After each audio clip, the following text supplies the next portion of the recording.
ॐ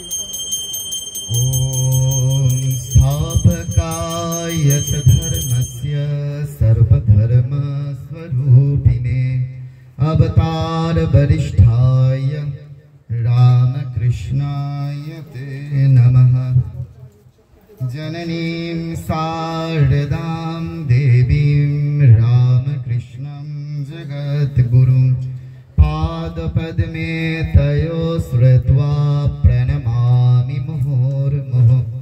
नमः श्री जतिराजाय विवेकानंद सूरये सच्चिदसुखस्वरूपाय स्वामिने तापहारिणे। जुगावतार श्री रामकृष्ण देव, जुग जननी श्री श्री माँ शारदा देवी, जुगाचार्य स्वामी विवेकानंदेर रातुल चरणे साष्टांग प्रणाम जानाई। आजकेर এই সুন্দর বাসগৃহে ঠাকুর মা স্বামীজির পূজার যারা আয়োজন করেছেন, সেই গৃহ স্বামী যারা রয়েছেন তাদের প্রত্যেককে আমার আন্তরিক শ্রদ্ধা নমস্কার জানাচ্ছি। ঠাকুর মা স্বামীজির পূজা চলছে, মহারাজজি পূজা করছেন, মহারাজজির শ্রীচরণেও আমার ভূমিষ্ঠ প্রণাম নিবেদন করছি। এবং আপনারা যারা ঠাকুর মা স্বামীজির অগণিত ভক্ত ভাবানুরাগী উপস্থিত হয়েছেন, তাদের সকলের প্রতি আমার শ্রদ্ধা নমস্কার জানাচ্ছি। আর কয়েক ঘন্টা বাদে ঠাকুর যার সম্বন্ধে বলেছিলেন এবার ওর জন্যই তো সব, তার আবির্ভাব দিবস, 163তম আবির্ভাব দিবস জন্মদিন। অর্থাৎ আপনাদের বুঝতে বাকি থাকার কথা নয় যে আমাদের যুগাচার্য স্বামী বিবেকানন্দের 163তম জন্মদিন পালন করতে আমরা সকলেই সচেষ্ট হব। আর কয়েক ঘন্টা বাদেই যার সম্বন্ধে স্বয়ং ভগবান শ্রীরামকৃষ্ণদেব বলছেন যে ওর জন্যই তো এবার সব্য। শ্রীরামকৃষ্ণদেব বলছেন যে তুই আর আমি কি আলাহিদা, দুয়ের এপিঠ আর ওপিঠ। এই বিবেকানন্দ আসলে কে ছিলেন আমাকে বলতে বলা হলো। গৌতম বাবু আমাকে রিকোয়েস্ট করলেন যে মহারাজ স্বামীজির প্রসঙ্গ করবেন, তো সেই স্বামী বিবেকানন্দ সম্বন্ধে বলা এই এত কম সময় কারুর পক্ষেই সম্ভব নয়। তিনি কে ছিলেন? তিনি অবতার, তিনি মহাপুরুষ, তিনি সমাজ সংস্কারক, বিপ্লবী, বিজ্ঞানী, খেলোয়াড়, গায়ক। তিনি আসলে কে ছিলেন এই ইয়ত্তা করা যায় না, এটা আমাদের মনে রাখতেই হবে। সেই জন্য যেমন শিব মহিম্ন স্তোত্রে পুষ্পদন্ত বলছেন যে শিবের মহিমা লিখে শেষ করা যায় না। যদি এই আকাশ লেখার কাগজ হয়, কল্পতরু বৃক্ষ যদি লেখনী হয়, পৃথিবী যদি সেই সাগর যদি দোয়াতের কালি হয়, তাহলেও শিবের মহিমা বর্ণনা করে শেষ করা যাবে না। বিবেকানন্দ তাই শ্রীরামকৃষ্ণদেব বলছেন যে ও পাতাল ফোড়া শিব, বসানো শিব নয়। সেই সাক্ষাৎ শিবাবতার যুগাচার্য স্বামী বিবেকানন্দের সেই আবির্ভাব দিবসের প্রাককালে আমরা এখানে সমবেত হয়েছি স্বামীজির প্রসঙ্গ করবার উদ্দেশ্যে। আমাদের ভক্ত পরিমণ্ডলে বারবারই শোনা যায় যে মহারাজ ঠাকুরের কথাগুলো খুব সোজা, কথামৃতে ঠাকুর খুব সোজা করে বলেছেন সবকিছু, কিন্তু স্বামীজির কথাগুলো খুব কঠিন। আমি তাদেরকে অনুরোধ জানাই যে আপনারা প্রত্যেকে বিবেকানন্দ পড়ুন। বিবেকানন্দকে না পড়লে ঠাকুর মাকে ঠিক ঠিক করে বোঝা যাবে না। যেমন একটা ঘটনা বলতে পারি, ঠাকুরের যে সমস্ত গল্পের উদ্ধৃতি কথামৃতে দিয়েছেন, সেই সমস্ত গল্প তো আমরা মুখস্থ বলে যেতে পারি। তার মধ্যে একটি বিখ্যাত গল্প হচ্ছে হাতি নারায়ণ মাহুত নারায়ণ। সেই গল্প আমাকে যদি এখন বলতে বলা হয় তাহলে আমি কত আর 30 সেকেন্ড 1 মিনিট হয়তো লাগবে, মুখস্থ বলে যেতে পারবো। কিন্তু এই একটি গল্পই বিবেকানন্দ ব্যাখ্যা করছেন 3 দিন ধরে। 3 দিন ধরে এই হাতি নারায়ণ মাহুত নারায়ণের গল্প ব্যাখ্যা করবার পরে কমেন্টস করছেন স্বয়ং স্বামী বিবেকানন্দ যে ঠাকুরের এক একটা কথা নিয়ে বেদ বেদান্ত রচনা করা যায়। এই ঠাকুরের এক একটা কথা নিয়ে বেদ বেদান্ত রচনা করা যায়, সেই ধারণাটা আমাদের দেখিয়ে দিলেন স্বয়ং স্বামী বিবেকানন্দ। এই স্বামী বিবেকানন্দকে জেনেছিলেন স্বয়ং সিস্টার নিবেদিতা। যখন সিস্টার নিবেদিতা স্কুল করলেন তখন স্বামীজি সম্পূর্ণ ফ্রিডম দিলেন, বললেন যে দেখো সিস্টার, তুমি তোমার মতো করে তোমার ছাত্রীদের গড়ে তোলো, তুমি কি পড়াবে না পড়াবে সেটা তোমার ব্যাপার, তুমি physics, chemistry, biology, geography, history সবকিছু পড়াও, আমার তাতে কোনো আপত্তি নেই, কিন্তু তোমার এই সিলেবাসের মধ্যে একটা জিনিস অ্যাড করতে হবে। কে বলছেন? স্বয়ং স্বামী বিবেকানন্দ বলছেন। কি অ্যাড করতে বললেন? বললেন শ্রীরামকৃষ্ণকে পড়াও। এই স্বামীজি ঠিক ভাবে ঠাকুরকে চিনেছিলেন, আর ঠাকুর ঠিক ভাবে স্বামীজিকে চিনেছিলেন। কিভাবে সেটা বলি। স্বামী বিবেকানন্দ যখন প্রথম শ্রীরামকৃষ্ণদেবকে দর্শন করলেন, তিনি পরবর্তীকালে তার গুরু ভাইদের কাছে বলেছেন যে দেখ, যেদিন তাকে প্রথম দেখলাম সেই দিনই বুঝলাম এ সাধারণ মানুষের মুখ নয়, ভগবানের মুখ বসানো। তখন গুরু ভাইরা প্রশ্ন করলেন স্বামীজিকে, আচ্ছা তাহলে আপনি যে এত পরীক্ষা নিরীক্ষা করলেন ঠাকুরকে কেন? তখন বিবেকানন্দ উত্তর দিলেন যে আধুনিক যুগ, বিজ্ঞানের যুগ, সংশয়ের যুগ, মানুষ যাতে সংশয় দূর করতে পারে সেই জন্য বাজিয়ে দেখে নিলাম তিনি যা বলছেন কথা এবং কাজে তার এক কিনা। এই কথা স্বামী বিবেকানন্দ বলেছেন চিঠিতে। এবং বিবেকানন্দ বলছেন যে ভগবানের বাবা বলে যদি কেউ থাকে শ্রীরামকৃষ্ণদেব, তাই ভগবান নয়, ভগবানের বাবা বলা হচ্ছে। কে বলছেন? স্বয়ং স্বামী বিবেকানন্দ। সেই জন্য আমাদের মনে রাখতে হবে যে বিবেকানন্দকে ধরেই আমাদের ঠাকুরকে এবং আমাদের মাকে চিনতে হবে, না হলে খানাখন্দে পা পড়বে এই বিষয়ে কোনো সন্দেহ নেই। কারণ সেই স্বামী বিবেকানন্দ স্বয়ং মহাপুরুষ মহারাজকে চিঠিতে লিখেছিলেন, দেখো তারক দাদা, মাথা ঠাকুরানী কি বস্তু এখনো তোমরা বুঝতে পারোনি, কালে বুঝবে। তাহলে ভাবুন, স্বয়ং মহাপুরুষ মহারাজকে স্বয়ং স্বামী বিবেকানন্দ বলছেন যে মা ঠাকুরন কি বস্তু তোমরা তা বুঝতে পারোনি। তাহলে বুঝেছেন কে? স্বয়ং স্বামী বিবেকানন্দ। সেই জন্যই আজকে এই তিব্বত্রয়ীর একসঙ্গে পূজা আমরা করে থাকি। যখন ঠাকুরের পাশে স্বামী বিবেকানন্দের ছবি বসিয়ে পূজা করা হলো, এই ঘটনা আপনারা প্রত্যেকেই জানেন। তখন মায়ের কাছে এসে নালিশ জানানো হলো যে মা, কি করে ঠাকুরের পাশে তার শিষ্যকে একই আসনে বসিয়ে পুজো করা যায়? মা তখন একেবারে খুব করে কথার ছলনা করলেন, বললেন তাই করেছে, খুব ভুল করেছে বাবা। যেই বললেন মা ভুল করেছে, সবাই একেবারে খুব খুশি খুশি হলেন আর কি। তারপরেই মা বলে উঠলেন, ঠাকুরের পাশে বসিয়ে তো ভুল করেছে, ঠাকুরের মাথায় বসানো উচিত। সাপের মণি সাপের মাথায় থাকে, শ্রীরামকৃষ্ণদেবের চোখের মণি ছিলেন নরেন। সেই কথা মা বুঝিয়ে দিলেন যে আসলে বিবেকানন্দ আসলে কে, এটা ঠাকুরই আমাদের ধরিয়ে দিয়ে গেছেন। ব্রহ্মা বিষ্ণু মহেশ্বরের তেজে যেমন মা দুর্গার উৎপত্তি, তেমনি বিবেকানন্দের তেজে শ্রীরামকৃষ্ণ দেবের উৎপত্তি।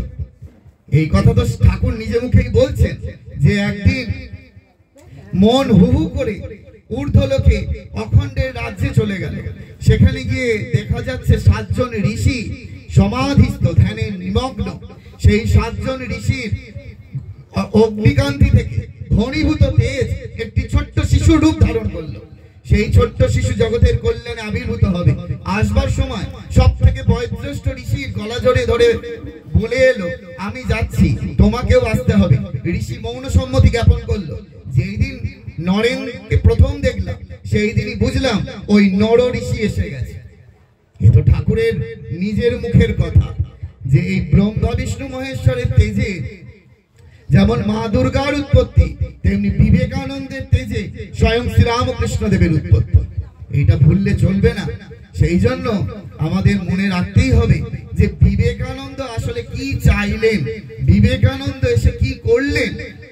আমি গতকালকেই বলছিলাম একটি বক্তৃতাতে যে বিবেকানন্দকে নিয়ে আলোচনা মানে ওই বহুরূপে সম্মুখে তোমার জীবে প্রেম করে যেইজন, এই আর নয় ফুটবল খেলার থেকে গীতা পাঠ, এই আলোচনাই হয়ে যায়।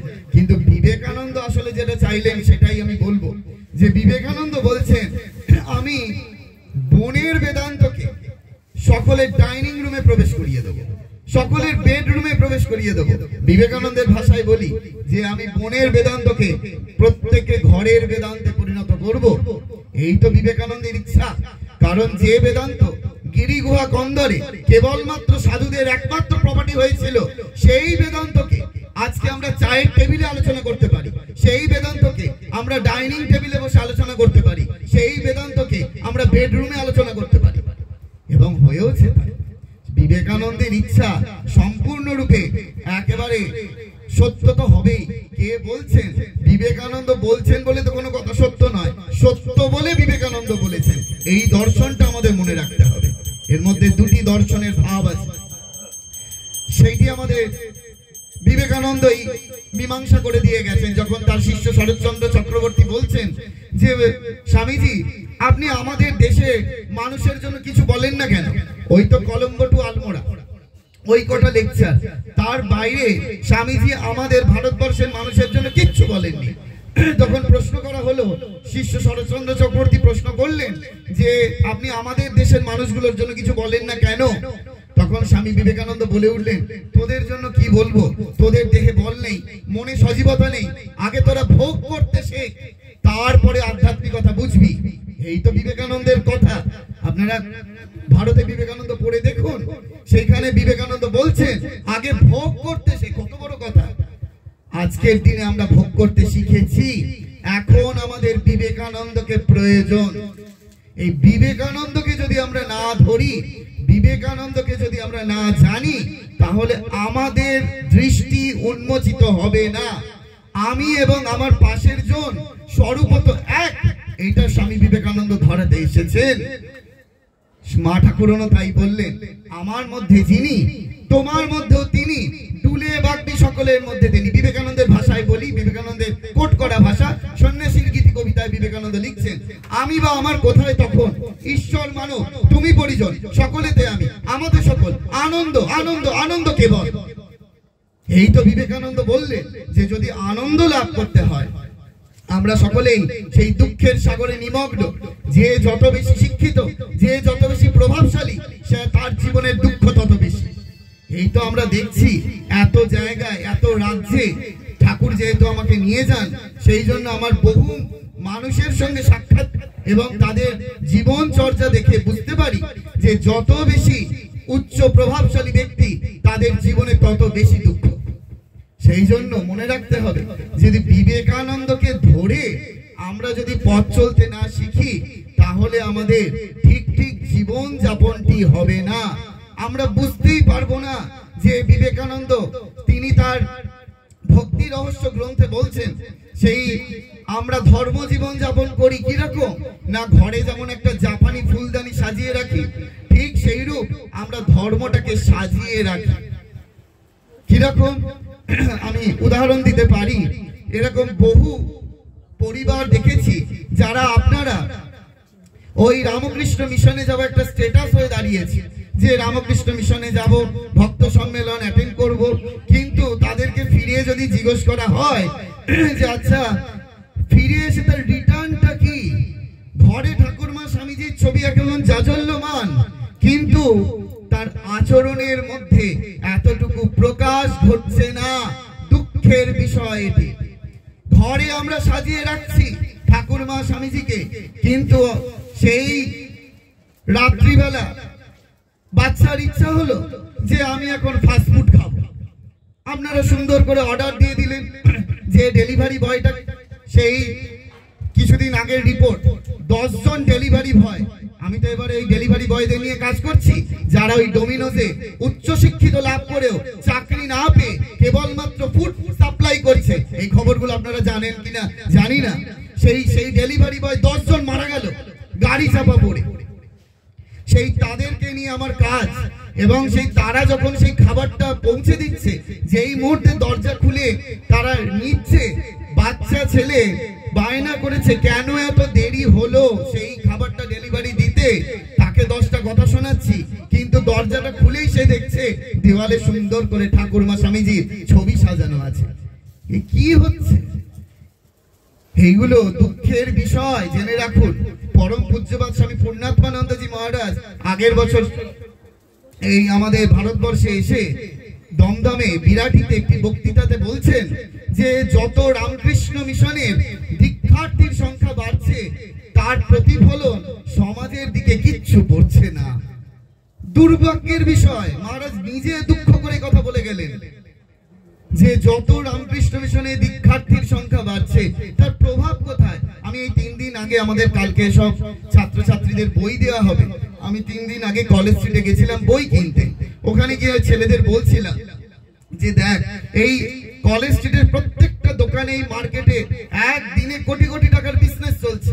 মানুষের জ্ঞান স্পৃহা বেড়েছে, জ্ঞান অর্জন করতে চাইছে, কিন্তু তার প্রতিফলন সমাজের দিকে তাকালে এতটুকু প্রতিভাত হচ্ছে না। এটা আমাদের মনে রাখতে হবে। মনে রাখবার সময় এসেছে, ভাববার সময় এসেছে বিবেকানন্দ আসলে কি চাইলেন, তার স্বপ্নের ভবিষ্যতের ভারতবর্ষটা কিরূপ হওয়া উচিত। স্বামী বিবেকানন্দ সেই জন্য বলছেন ভণ্ড হওয়ার থেকে স্পষ্ট বক্তা হওয়া অনেক ভালো। আমরা ঠাকুরমা স্বামীজিকে কিভাবে ব্যবহার করছি চিন্তা করতে পারবেন না। রামকৃষ্ণ মিশনে যখন ওই ভক্ত সম্মেলন হয়, সেই ভক্ত সম্মেলনে তলায় একটু দাঁড়ানোর সুযোগ হয় এই শরীরে, তখন সেই ভক্তেরা গিয়ে বলছে যে 500 টাকা দিয়ে টিকিট কাটলাম আর এই টিফিন। তখন ওখানকার সেক্রেটারি মহারাজকে বলে এসেছিলাম কাশুন্দিয়া রামকৃষ্ণ মিশনে, তো মহারাজ এর পরের বছর থেকে আমাকে অন্তত এই দায়িত্ব আর দেবেন না। এইগুলো কি ভক্ত, তারা ওই ঠাকুরমা স্বামীজির সঙ্গ করতে এসেছে না টিফিনের মেনু দেখতে এসেছে ভগবান জানে। কি হচ্ছে আমাদের, আমরা একটা গলায় ব্যাজ ঝোলাচ্ছি আর ভাবছি ভক্ত হয়ে গেলাম। ছি ছি ছি ছি ছি, এর থেকে লজ্জার আর কিচ্ছু হয় না। সেই জন্য আমাদের মনে রাখতে হবে যে আমরা ওই আচরণের মধ্যে যেন সেই ভক্তের প্রতিচ্ছবিটা ফুটে ওঠে। সেই জন্য সব থেকে প্রয়োজন, সেই বাবুরাম মহারাজ বলছেন ঠাকুরমা স্বামীজির প্রচার কি করে হয়, এই বক্তৃতার মধ্যে দিয়ে। বলছে না, বক্তৃতার মধ্যে দিয়ে প্রচার কার্য সম্পন্ন হয় না, তোমার আচরণের মধ্যে দিয়ে তুমি ঠাকুরমা স্বামীজিকে প্রচার করতে পারো। পরম পূজ্যপাদ স্বামী আত্মস্থানন্দজি মহারাজ রামকৃষ্ণ মঠ ও রামকৃষ্ণ মিশনের পঞ্চাদশ সংঘাধ্যক্ষ মহারাজ, তিনি বলতেন বাচ্চাদের দীক্ষা দেবার পরে যে দেখো, তুমি এমন একটা জীবন যাপন করে দেখাও যে দূর থেকে দেখে লোকে বলবে যে তুমি রামকৃষ্ণ বিবেকানন্দ করো, পড়ো নয় করো। তো সেইটা আমাদের মনে রাখতে হবে যে আমরা ঠাকুরমা স্বামীজিকে কিভাবে গ্রহণ করব। ঠাকুরমা স্বামীজি হচ্ছেন আমাদের নতুন একটা দৃষ্টি দিয়ে গেছেন। আমরা ওই চোখের মধ্যে একটা ঠুলি পড়ানো ছিল, ঠাকুরমা স্বামীজি এসে করলেন কি না, আমাদের ওই গোড়ামি কুসংস্কার সেইগুলিকে দূর করে দিয়ে আমাদের নতুন করে ধর্মটাকে চেনালেন, নতুন করে আধ্যাত্মিকতাটাকে চেনালেন। সেই জন্য আমাদের মনে রাখতে হবে যে ঠাকুরমা স্বামীজির দেখানো প্রদর্শিত পথ অনুসরণ আমাদেরকে করতেই হবে। স্বামী বিবেকানন্দ যেটি বললেন বিশেষ করে সকলের জন্য, এই যুগের জন্য আরো বেশি করে প্রযোজ্য, সেটা হচ্ছে সেবা। কিন্তু এই সেবা শব্দটা স্বামী বিবেকানন্দ পছন্দ করতেন না। স্বামী বিবেকানন্দ বলছেন আমি সেবা শব্দটাকেও এখানে অ্যাপ্রোপ্রিয়েট মনে করছি না, এখানে একটা শব্দই আমি এখানে বসাতে চাই, সেটা হচ্ছে পূজা। যেইরূপ ভাবে আমরা এই ঠাকুরমা স্বামীজিকে পূজা করছি, ঠিক সেই রূপ ভাবে আমরা ওই service to man, service to god, যে আমরা ওই মানব রূপের মধ্যে দেবত্বের আরোপ করে তাদেরকে পূজা করতে পারি, পূজা দিতে পারি। প্রতি বছর এই 12ই জানুয়ারির দিন একাধিক প্রকল্পের মধ্যে একটি প্রকল্প এই শরীর করে থাকে, সেটা হচ্ছে রুগী নারায়ণ পূজা, যেটা কঙ্খল রামকৃষ্ণ মিশনে হয়ে থাকে। বিগত 3 বছর ধরে রামকৃষ্ণ মিশন সেবা প্রতিষ্ঠানে আমি গিয়ে সেই রুগী নারায়ণের পূজা করে থাকি। সেইখানে গিয়ে বুঝতে পারি যে স্বামী বিবেকানন্দ যা বলছেন, ওই প্রত্যেক জীবে জীবে তিনি অধিষ্ঠান করে আছেন, সেই অধিষ্ঠান যে কিভাবে করছেন তা আমরা প্রত্যক্ষ অনুভব করতে পারি সেই পূজা করবার সময়। আমরা যখন যে কোনো কাজই করি না কেন, স্বামী বিবেকানন্দ বলছেন, আমি সমাজ সেবার কথা বলছি না, আমি সমাজ সেবার অনেক ঊর্ধ্বের কথা বলছি। সেই সেবা কি? সেই সেবা সেবা নয়, সেই সেবা হচ্ছে পূজা। আমরা যেমন ফুল, ধূপ, ধুনো, নৈবেদ্য সাজিয়ে ঠাকুর ঘরে প্রবেশ করি, ঠিক সেই রূপ আমরা বই, খাতা, পেন, শীত বস্ত্র, আরো যা যা প্রয়োজনীয় দ্রব্য, রোগীর ক্ষেত্রে পথ্য, সেইগুলি নিয়ে নৈবেদ্য স্বরূপ তাদের কাছে গিয়ে হাজির হই। তাদের কাছে গিয়ে প্রার্থনা করতে হবে, হে প্রভু, তুমি এই রূপে আজকে আমার সামনে প্রতিভাত হয়েছো, তুমি আমার এই সামান্য পূজা গ্রহণ করো। ঠাকুর বলছেন, ওই দেখতে সব এক কালো নুড়ি পাথর, কিন্তু তার মধ্যে একটি যদি শালগ্রাম শিলা হয়, সেই তার উপর জল ঢাললে সেই শালগ্রামের পূজা হয়ে যায়। যখন ওই কম্বল বিতরণ হচ্ছে, কি খাবার বিতরণ হচ্ছে, 50 জন 100 জন লাইনে দাঁড়িয়েছে, সেই 50 জন 100 জনের মধ্যে একজন, জেনে রাখুন, সেই ভগবান ছদ্মবেশে এসে উপস্থিত হয়েছেন আপনার সামনে। আমার সেই দেখবার চোখ নেই, আমার সেই বোঝবার ক্ষমতা নেই, তাই আমরা দেখতে পাচ্ছি না, তাই আমরা চিনতে পারছি না। কিন্তু আমাদের করণীয় কি? ওই 50 জন কি 100 জনকে সমশ্রদ্ধার দৃষ্টিতে আমরা যদি তাদেরকে পূজা করতে পারি, তাহলে সেই একজন যিনি ছলনা করে আমার সামনে এসেছেন, আমি তাকেও সেই শ্রদ্ধা পূর্বক পূজা সম্পন্ন করতে পারবো। সেটা আমাদের বারবার করে মনে রাখতে হবে যে যারা আমার সামনে এসেছেন তারা কেউ মানুষ নয়, তারা প্রকৃত দেবতা। স্বামী বিবেকানন্দ বলছেন, আমি সেই দেবতার পূজারী, তোমরা যাকে ভ্রান্ত বশত মানুষ বলে থাকো, আমি সেই দেবতার পূজারী।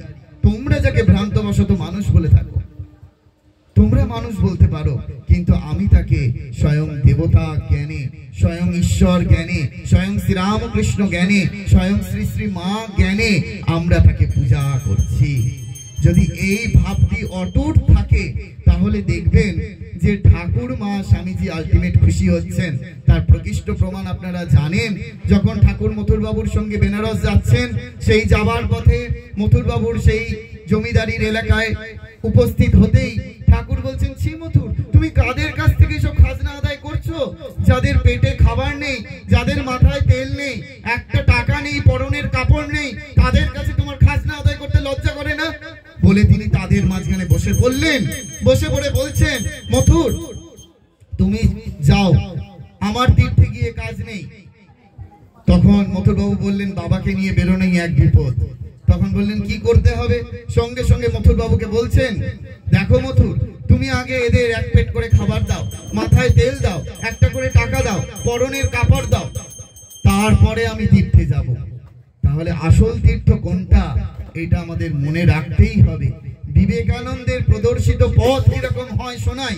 আমাদের কাশী রামকৃষ্ণ মিশনে এক মহারাজজি থাকতেন, তার নাম হচ্ছে বন বিহারী বাবা। বন বাবা, আপনারা যারা উদ্বোধন রেগুলার পড়েন, সেই উদ্বোধনে কিছু আগের বছরেই পরপর কয়েকটি সংখ্যায় ওনার জীবনী বেরোচ্ছিল। সেই বন বাবা, তিনি কোনোদিন ওই কাশী বিশ্বনাথ, কাশীতে থাকা সত্ত্বেও কাশীর বিশ্বনাথ দর্শন করতে যাননি, কিন্তু তাকে সচল বিশ্বনাথ বলা হতো। কেন? তিনি নিজে মুখে বলছেন যে যখন আমার কাছে কোনো রোগী আসে, তখন আমি দেখি স্বয়ং বিশ্বনাথ আমার কাছে এসেছেন, এবং ওই ওখানকার রোগীদের একটা বিশ্বাস ছিল, যদি ওই বন বাবা, বন বিহারী মহারাজ যদি ড্রেসিং করে দেন, তাহলে তাদের সমস্ত রোগ ভালো হয়ে যাবে। তা মহারাজজি নিজে মুখে বলছেন যে যখন ওই কোনো পেশেন্ট আসে, পেশেন্ট তো নয়, রোগী নারায়ণ, যখন কোনো রোগী নারায়ণ আসেন, তখন আমি মনে করি স্বয়ং বিশ্বনাথ আমার কাছে এসেছেন সেবা নিতে। তাদের সেই ক্ষতস্থানে যখন আমি ডেটল জল ঢালি, তখন ভাবি আমি শিবের মাথায় গঙ্গা জল ঢালছি। যখন তাদের ওই ক্ষতস্থানে তুলো দিয়ে ব্যান্ডেজ করি, তখন ভাবি আমি শিবের মাথায় বিল্লপত্র চড়াচ্ছি। শুধু ভাবটার পার্থক্য। স্বামী বিবেকানন্দ আমাদের এইটাই শেখাতে এসেছেন, মা ঠাকুরন আমাদের এইটাই শেখাচ্ছেন, যার যেমন ভাব তার তেমন লাভ।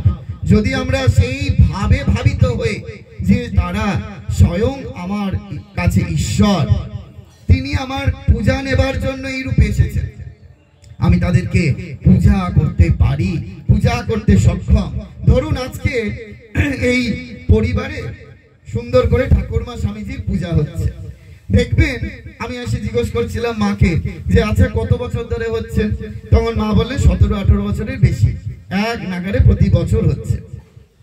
দেখবেন কখনো কখনো কোনো কোনো বাড়িতে আমার বিরূপ প্রতিক্রিয়া, এখানে নিশ্চয়ই হয় না, কিন্তু সেখানে গিয়ে দেখেছি যারা নিমন্ত্রিত অতিথি রয়েছেন তাদের বাইরে হয়তো কোনো আগন্তুক রাস্তা দিয়ে যাচ্ছেন, ভিক্ষুক কিংবা কোনো ভারসাম্যহীন ব্যক্তি, তারা যখন একটু প্রসাদ পেতে আসছে তাদেরকে কিন্তু আমরা চেয়ারে টেয়ারে বসেছি না, তাদেরকে ওই একটা প্লেটে খাবার দিয়ে তার হাতে তুলে দিচ্ছি।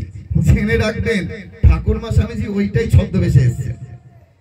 যদি তাদেরকে ওই একই আসনে বসিয়ে গেস্টদের মতো করে যদি ওইরূপ ভাবে সেবাটা দিতে পারেন, তাহলে জানবেন ওই ঠাকুরমা স্বামীজি ছদ্মবেশে এসে আপনার পূজা গ্রহণ করে গেল।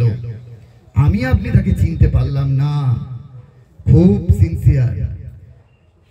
এই জায়গাগুলো আমাদের বড্ড গন্ডগোল হয়ে যায়, এই জায়গাগুলো আমরা ভুল করে ফেলি, আমরা বুঝতে পারি না, আমরা চিনতে পারি না, আমরা ধরতে পারি না, আমাদের দেখার চোখ নেই, আমাদের বোঝার ক্ষমতা নেই।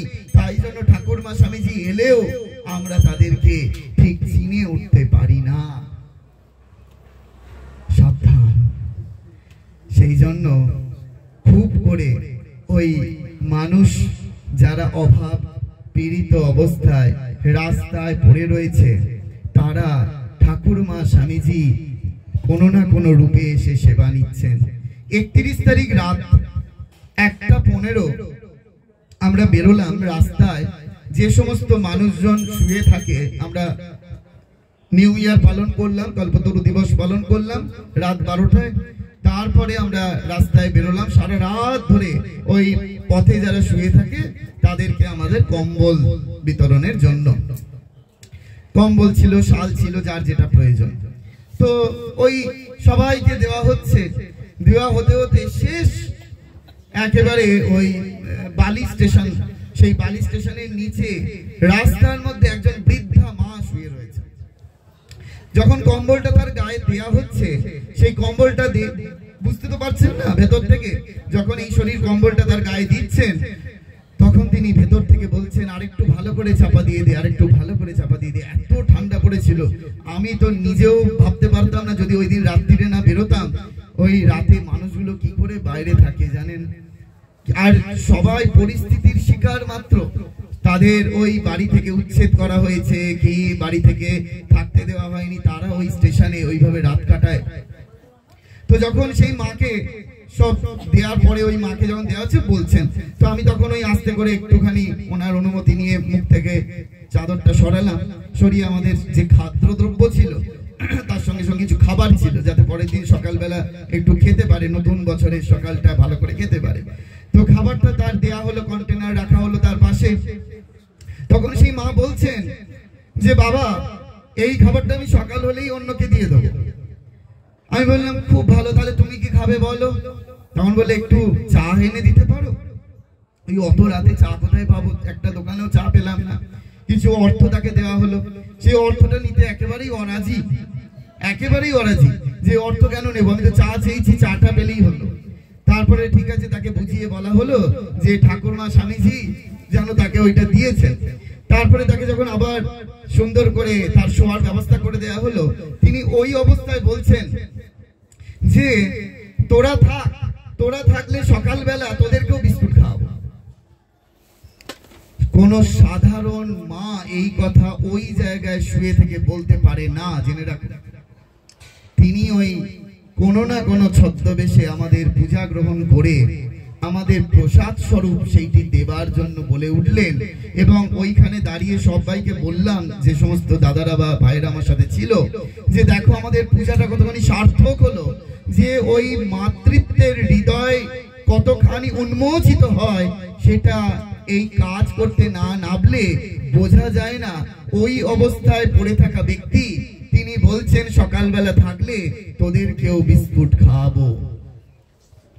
ভাবুন আমাদের বাড়িতে তো কতজন কত কিছু আসে না, আমরা কি সবাইকে সবকিছু খাওয়াতে পারি? আমার একবার সৌভাগ্য হয়েছিল এরকম একটা পরিবার দেখা। পুরুলিয়াতে গেছিলাম গত বছর বক্তৃতা দিতে, ওখানে এক ভক্ত বাড়িতে আমাকে নিয়ে গেল।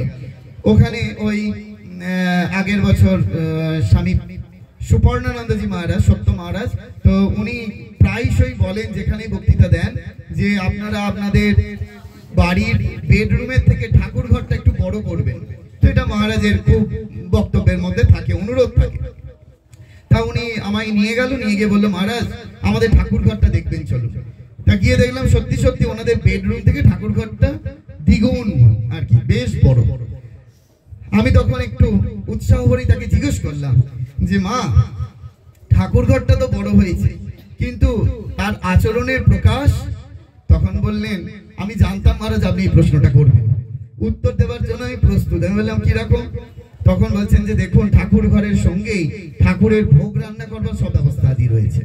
আমি বললাম ঠাকুরের ভোগ রান্না করার সব একেবারে সিস্টেম, রোজ ঠাকুরমা স্বামীজির নিত্য ভোগ হয় সেই বাড়িতে।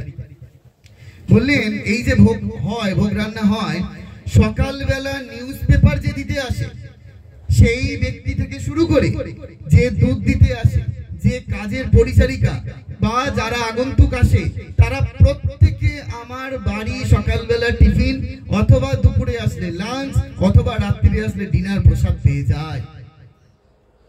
কজন করি আমরা? যে নিউজ পেপার দিতে আসে তাকে কজন আপনারা ডেকে খাওয়ান বলুন তো, বুকে হাত দিয়ে? সে তো নিউজ পেপারটা দিয়ে চলে যাচ্ছে।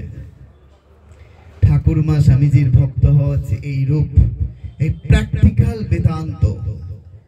নিউ ইয়ারের দিন সকালবেলা যখন আমি আপনি চা আর কেক নিয়ে বসছি, যে নিউজ পেপারটা আমার বাড়িতে দিতে আসছে তাকে কি একবার ডেকে আমি চা আর কেক খাওয়াচ্ছি?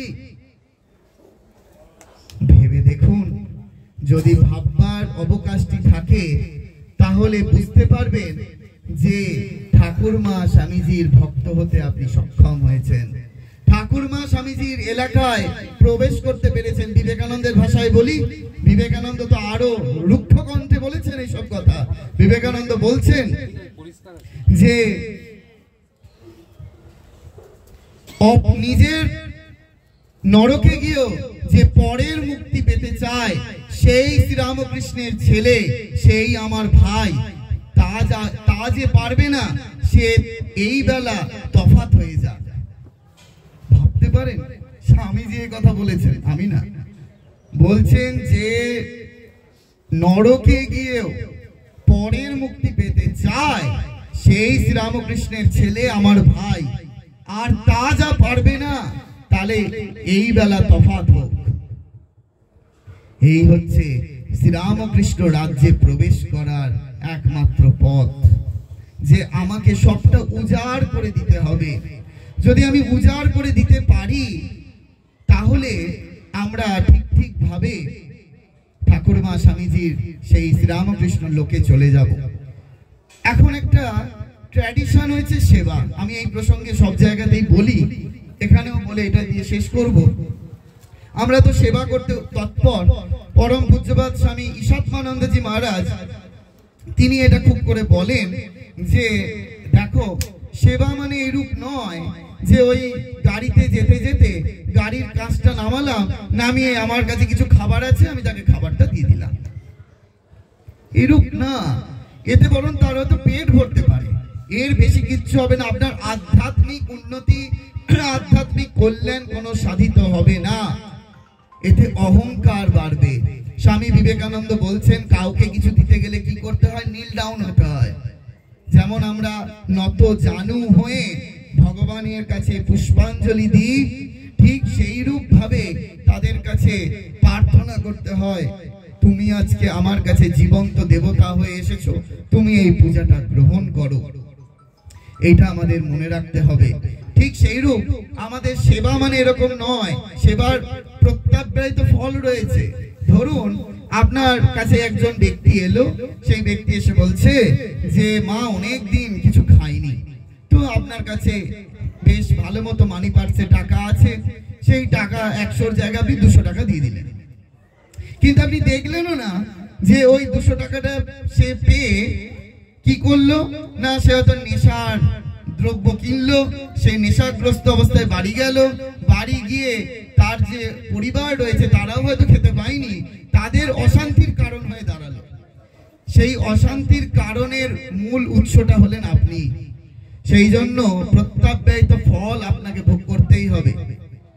সেই জন্য আমাদের মনে রাখতে হবে যে আমরা যখন সেবা করব তখন অত্যন্ত পরিমাণে বুঝে সেবা করতে হবে। স্বামী বিবেকানন্দের ভাষায় বলি, স্বামী বিবেকানন্দ বলছেন যে যেটাতে দিন তাকে সেটা দিন। প্রথমটা আছে দয় দীর্ঘি মধ্যেন্য, পরেরটা দয় হস্যই দন্তেন্য।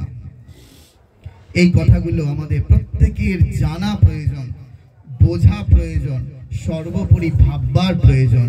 যদি আমরা ঠিক ভাবে ভাবতে পারি তাহলে দেখবেন আমরা ঠিক ভাবে সেবা করতে পারবো, ঠিক ভাবে পূজার অর্ঘ্য নিবেদন করতে পারবো।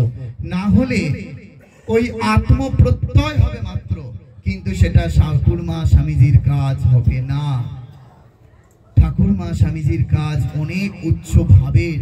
স্বামী বিবেকানন্দ বলছেন যে দাতার আসন গ্রহিতার আসনের চেয়ে উচ্চে, এই নিম্নে থাকবে। আমরা কি দেখি সমাজে দেখি যে ওই যিনি দিচ্ছেন দাতা তিনি উঁচু একটা প্ল্যাটফর্মে দাঁড়িয়ে আছে, আর যিনি নিতে এসেছেন কম্বল তারা নিচে দাঁড়িয়ে আছে। এই নাও বলে তাদেরকে যেন আমরা দয়া করছি না। আমি যতদিন চুচুড়ায় ছিলাম ততদিন কিশোর প্রগতি সংঘ বলে একটি হল, সেই হলে যতবার অনুষ্ঠান করেছি ততবার রামকৃষ্ণ মিশন বেলুর মঠ থেকে মহারাজরা এসে যখন ওই বাচ্চাদের জামা তুলে দিত, আপনারা অনেকেই হয়তো সেই সব দেখেছেন কিনা জানি না, মহারাজরা স্টেজের নিচে থাকতেন আর স্টেজের ওপরে যারা নিচ্ছে তারা থাকতেন। মহারাজরা বলেছিলেন যে একমাত্র তুমিই পেরেছো যে এইরূপ করে দেখাতে, স্বামীজির কথা অক্ষরে অক্ষরে তার প্রতিফলন ঘটাতে। স্বামীজি এইটাই চেয়েছিলেন, আমরাও এখনো পর্যন্ত তাই করি। এখন ঘটনাচক্রে ডানকুনিতে আছি, আমার সাথে এখনো যে সমস্ত ছেলেরা এই পশ্চিমবঙ্গের বহু জেলায়, পশ্চিমবঙ্গের বাইরের রাজ্যে যেখানে যেখানে আমরা সেবা কার্যে যাই সেখানে তারা ওই রকম নীল ডাউন হয়ে তাদের কাছে প্রার্থনা করে, হে ভগবান, জীবন্ত ভগবান, তুমি আমার এই পূজা গ্রহণ করো। এইটা হচ্ছে সেবা। তো সেই জন্য আমাদের মনে রাখতে হবে যে আমরা যেন এই ভাবটাকে অবলম্বন করতে পারি যে ঠাকুর মা স্বামীজি যা চেয়েছেন আমরা তা অক্ষরে অক্ষরে পালন করতে সক্ষম হই। তো এই এত পবিত্র মুহূর্তে, পবিত্র দিনে, পবিত্র স্থানে, পবিত্র গৃহে যেখানে ঠাকুরমা স্বামীজি অধিষ্ঠান করছে, যেখানে সাধু মহাত্মাজি এসে ঠাকুরমা স্বামীজির আরাধনা করছে, উপাসনা করছেন, পূজা করছেন, এর থেকে পবিত্র স্থান আর কি হতে পারে? যে জনা রামকৃষ্ণ ভজে সেজন হয় আমার প্রাণ রে। আমরা দেখতে সব আলাদা আলাদা, এক একজনের বাড়ির অ্যাড্রেস আলাদা, কিন্তু আপনারা জেনে রাখুন আপনারা প্রত্যেকে সেই এক পরিবারের অন্তর্ভুক্ত, এক পরিবারের মেম্বার। আমাদের হেড অফ দ্য ফ্যামিলির নাম হচ্ছে গদাধর চট্টোপাধ্যায়। আমরা প্রত্যেকে আমাদের সারনেম যতই আলাদা আলাদা হোক না কেন, আমাদের সেই একজনই হেড অফ দ্য ফ্যামিলি, তিনি হচ্ছেন গদাধর চট্টোপাধ্যায়। আমরা সেই চাটুর্য ফ্যামিলির মেম্বার। আমরা সকলেই এক, ভক্তের জাত হয় না, তাই না? ঠাকুর বলছেন, মা বলছেন। তো সেই জন্য আমরা সেই এক রকম। দেখবেন ওই ঠাকুরের কথায় আছে, যখন এই 5 ফুল দিয়ে মালা গাঁথা হয় তখন সেই মালাটা দেখতে সুন্দর হয়, কিন্তু মালা, এই যে ঠাকুরকে মালা পরানো হয়েছে দেখুন ফুলগুলো সব জুড়ে জুড়ে আছে, আমরা ফুলটাকে দেখতে পাচ্ছি, কিন্তু ফুলগুলোকে যে ধরে রয়েছে সেটা কি সুতো, সেটাকে কিন্তু আমরা কেউ দেখতে পাচ্ছি না, ঠিক কি না? ঠিক সেরকম এই আমরা এই ভক্তদের সবাইকে দেখতে পাচ্ছি, কিন্তু ভক্তকে যিনি জুড়ে রয়েছেন তিনি অপ্রকট থাকেন, তাকে দেখার চেষ্টা করতে হয়। ঠাকুর মা স্বামীজিকে দেখার চেষ্টা করুন, তার কাছে প্রার্থনা করুন, হে ভগবান তুমি আমায় দেখা দাও। তিনি যদি কৃপা করে একবার দেখা দেন। মা বলেছেন শেষের দিনে তাকে নিতে আসতেই হবে, তো সেই বিশ্বাসটি আমাদের যেন অটুট থাকে যে তিনি আমাদের সেই শেষের দিনে নিতে আসবেন। আর যদি এখনই দেখা পেতে হয় তাহলে স্বামী তুরীয়ানন্দজি মহারাজ বলছেন যে কল্পতরু বৃক্ষের নিচে বসেই আছি, যদি এখনই ফল পেতে হয় তাহলে গাছটাকে জোরে জোরে ঝাঁকাতে হবে, তাহলেই ফল পাওয়া যাবে। তো যাই হোক, আমার বক্তব্য এখানে শেষ করি। ঠাকুর মা স্বামীজির এখন ভোগরাগ হবে এবং আপনারা সকলে মিলে এই আজকের পবিত্র দিনে শপথ গ্রহণ করুন যে আজকে থেকে এখনো 364 দিনের মধ্যে 11টি দিন, 365 দিনের মধ্যে 11টি দিন অতিক্রান্ত, এখনো হাতে 354টি দিন আছে। সেই দিনগুলি আমরা যাতে ঠিক ভাবে ঠাকুর মা স্বামীজির পথ অনুসারে চলতে পারি। ওম শান্তি শান্তি শান্তি। হরি ওম তৎসৎ। শ্রী রাম কৃষ্ণার প্রণমস্তু।